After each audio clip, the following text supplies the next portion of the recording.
These are pictures from the past, the very first sequence from the Lumière brothers. And we now show you both the present and the future.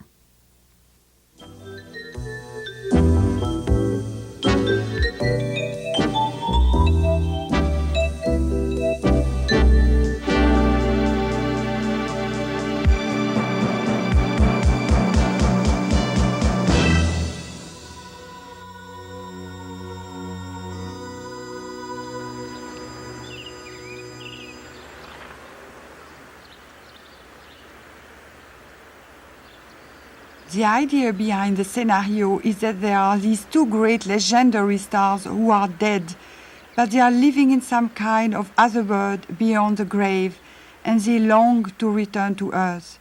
So first Bogart appears and calls Marilyn and begs her to come to Earth. Of course, Humphrey's a real macho guy, and he only has to call Marilyn for her to come.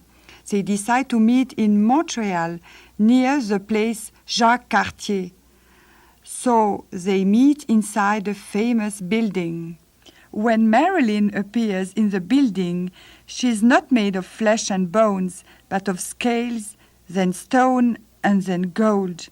Humphrey gets rather impatient to see her in the flesh, but it takes a kiss, like Prince Charming, to bring her alive completely, and then the whole romantic episode begins.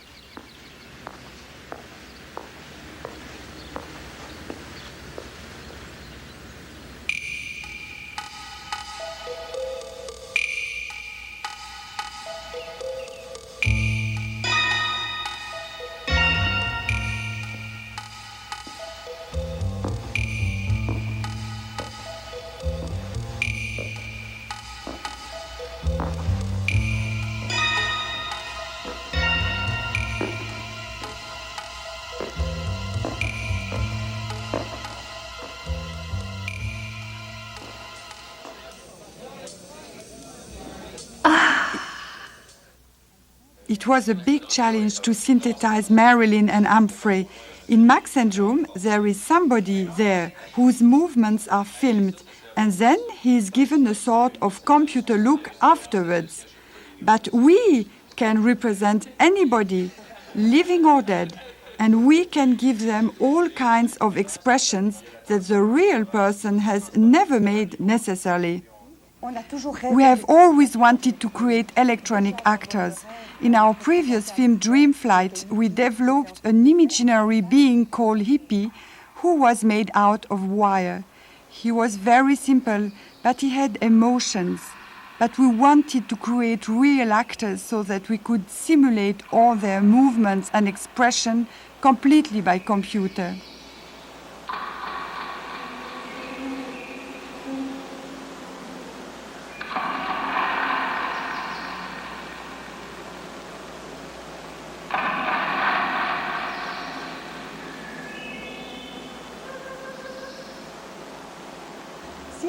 In our new film, if people couldn't recognize the actors that we were attempting to represent, it would have been disastrous. So that was a big challenge. But also we can make our actors do things that they have not necessarily done in reality. For example, in the love scene, Humphrey finds Marilyn beautiful and falls in love. It's really the first time the computer has been used to completely synthesize emotions and love feelings.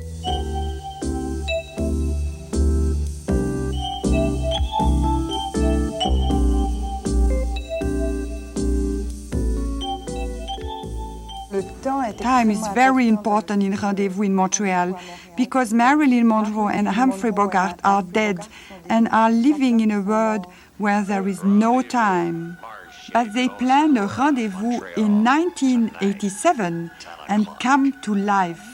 So to emphasize this atmosphere, we use the clock because it seems to me that this symbolizes earthly life.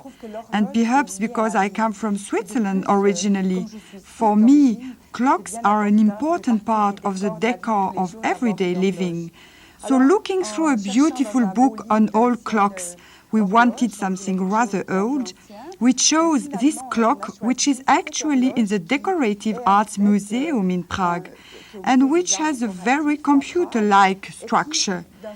And that's how a clock came to be in the film Rendez vous in Montreal.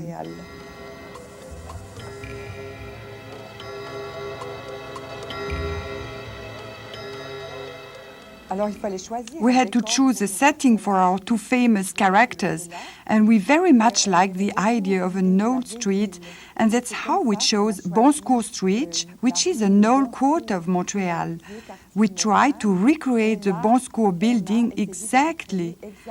And to do this, we finally took the plans of the building and reconstituted its exact dimensions in the computer, so that you really have the impression that you are on this street. At the beginning, the computer needs to know the shapes of the characters and even the detail of their hands. So a sculptor first sculpted Marilyn's and Humphrey's hands, and then the information was entered into the computer, which cannot see.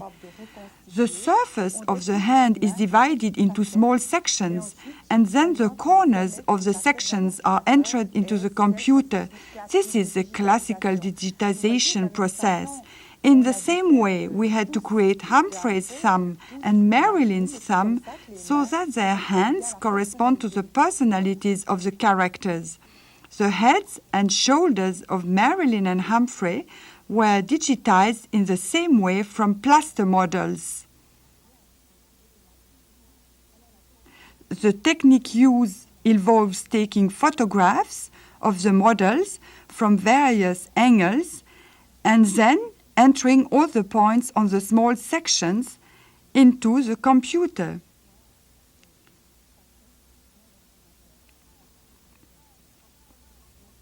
We first obtain a picture of the character made up of lines.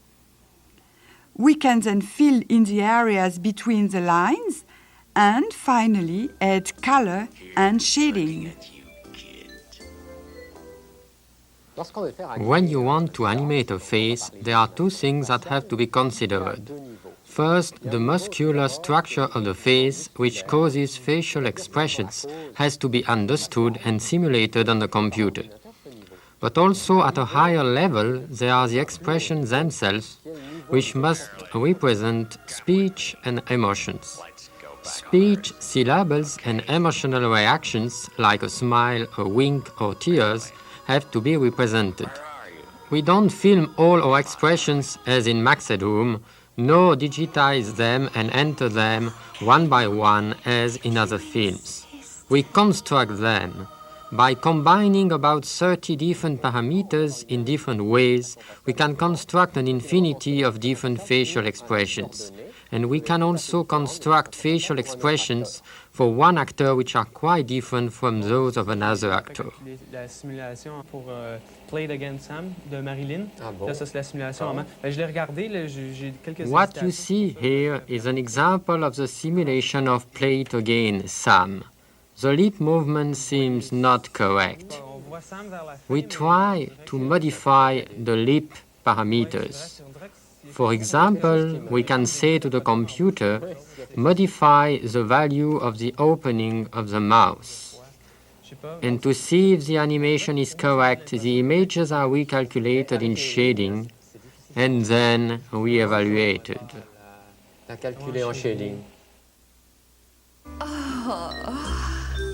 Play it again, Sam. Another thing which has to be simulated is the phenomenon of grasping an object, for example.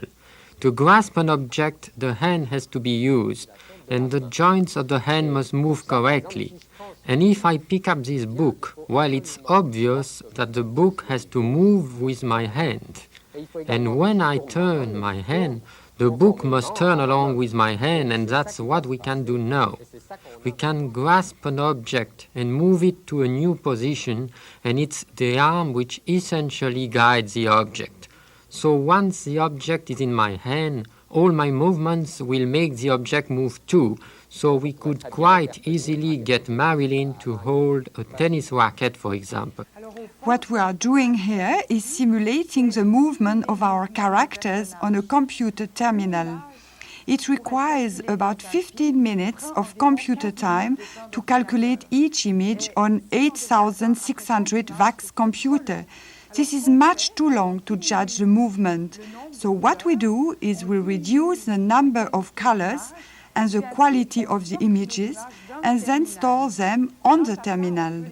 By doing this, we can show the images very quickly, one after the other, as in a cartoon film, and we get the illusion of movement.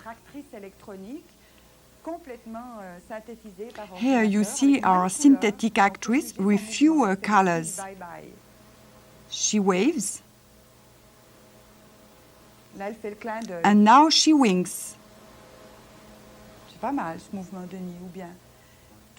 All the images for Rendez vous in Montreal were calculated using the software Human Factory that we developed at Miralab. Ah ben là, la scène du verre, on va voir si elle le prend bien. Là, elle le prend. Là, il ne faut pas qu'elle traverse, que ça traverse. Non, ça n'a pas l'air, c'est bon. Oui.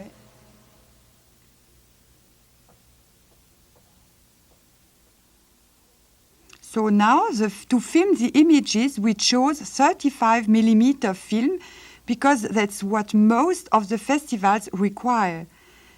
The images are first read from magnetic tape, then they are transmitted to a computer terminal, and finally photographed on 35mm film. So we can now create truly synthetic actors. Nothing would prevent us, for example, from bringing together in my office beside me John Kennedy, Pierre Elliott Trudeau, and Gorbachev say. We could sit and have tea or a discussion, so we can make our actors say anything we like, use any expression we want while respecting their personality. The possibilities are endless. It's really wonderful.